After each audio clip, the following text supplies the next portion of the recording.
Oklahoma City. My name is Nimmo, and I'm very excited to be here. I had to write it down because I knew I wouldn't be able to remember half of what I want to say. I think we're here because we want our government to acknowledge our rights as citizens of the United States.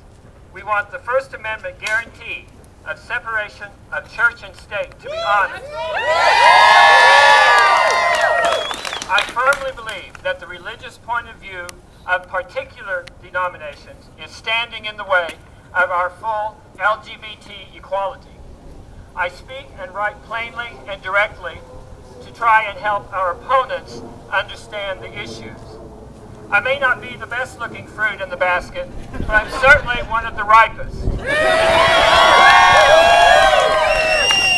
2004, my partner and I of 32 years were plaintiffs in an ACLU lawsuit to try and stop Oklahoma's version of Proposition 8.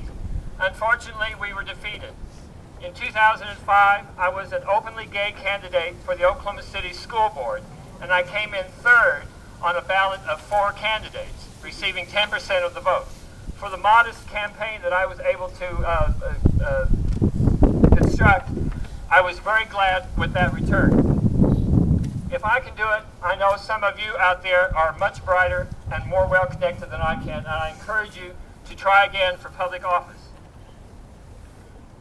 I say that I'm the ripest because 39 years ago, when some of you weren't born, I was just graduating from high school. Neil Armstrong was making the first moonwalk in July of 1969. Our opponents and enemies would say we're asking for that moon today, but I think we're only asking for what is our due as citizens of the United States. Yeah. But as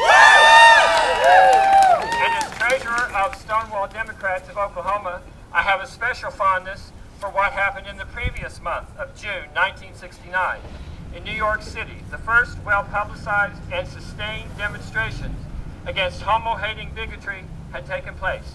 The Stonewall riots removed forever the stigma of the closet.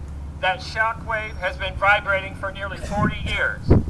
Rex Wachner, a well-known internet blogger and reporter, has suggested that the passage of Prop 8 in Oklahoma and the nationwide events of the past week and today nationwide is a renewed Stonewall 2.0, a new release of energy and imagination in the fight for our LGBT equality. Earlier this year, we gathered at the 39th Street Park at Classen for a rally to protest the crude and belittling remarks made by Representative Sally Kern, who called us terrorists, worse than cancer, and worse than Muslims. You'll remember that not long after our rally against Sally, she twice carried a handgun into the restricted state capitol building.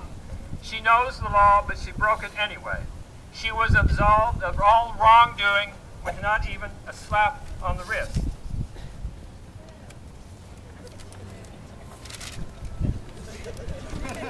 Very much. Behind every gay man, there's a good lesbian.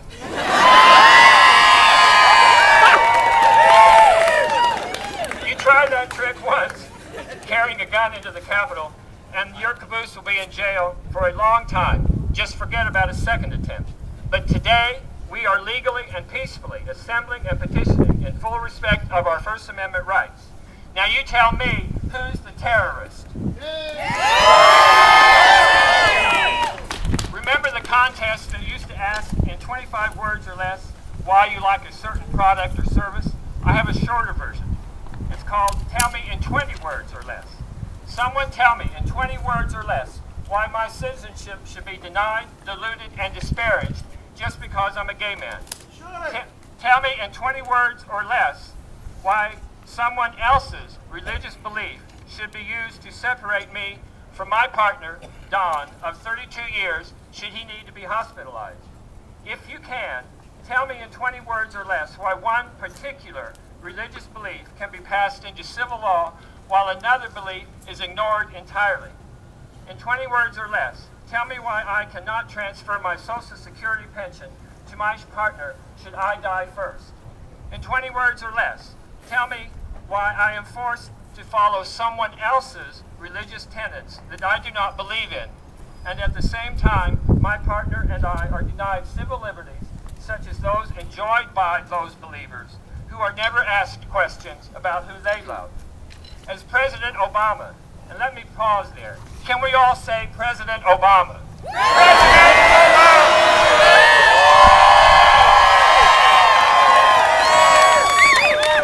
As President Obama has said many times, we are one country, neither gay or straight, white collar or blue collar, red state or blue state.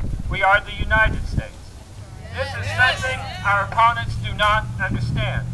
When they recite the Pledge of Allegiance, do they end it by saying with suppression and injustice for some? I hope our energy here today persists for as long as necessary to force our government to recognize our birthright as citizens of a free